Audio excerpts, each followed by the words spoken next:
100 يوم تقريبا 100 قصة من سيرفر السامبل التونسية والعربية. اليوم الثاني بيست لايف رول بلاي.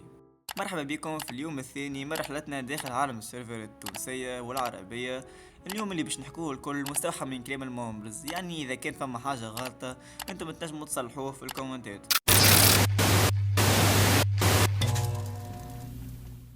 سيرفر بيست لايف تفتح في صيف 2024، والبداية كانت مع دالي ووجدي وأحمد ودونيكس، وحسب كلام سامساس اوفيسيال حسام قلب وجدي وخرجوا هو ودونيكس من ميجا لايف. الخروج هذا ما كانش بسيط، خاطر الجماعة هذم كانوا عندهم كوميونيتي كبيرة من ميجا لايف. سيرفر تفتح بسكريبت مستوحى من ميجا لايف سيزون 9، واللي حسب رأيي الشخصي وزاد كلام برشا عباد من أقوى السكريبتات اللي شافهم عالم السامب التونسية. المومبرز قالوا السيرفر كان يعبي ما بين 60 وزون 110، وهذه حاجة كبيرة. اما انا شخصيا ما حضرتش فيها على خاطر في الفترة هذيك كنت معتزلة عالم السامب والار بي، ومع ذلك حسب كلام السيدة ليلي بيست لايف عمل سيزون ضخمة في الساحة.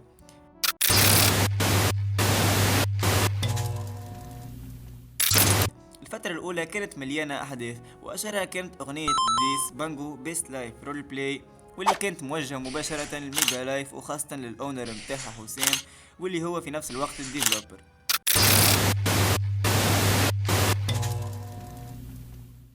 أكبر نقطة سقوط في مسيرة بيست لايف كانت رجوع دونيكس ووجدي الميجا لايف. السيرفر تأثر برشا وسقط بطريقة غريبة، وزادت على هذا الكل مشاكل بين الأونرز اللي وصلوا حتى للكلوزر متاع السيرفر. من وقتها اسم بيست لايف بدا يختفي من الساحة.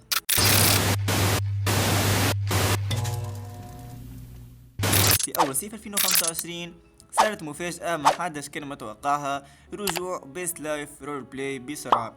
حسب كلام المومبرز السيرفر هذه المرة جاب أنجح سيزن من حيث السيستمز والمابينجز والستاف تيم وحتى الهيلبرز تيم، والفضل في هذا يرجع لبويكا ودالي واللي هما الأونرز الحاليين، واللي ولا نقولوا الأونرز في الوقت هذاك.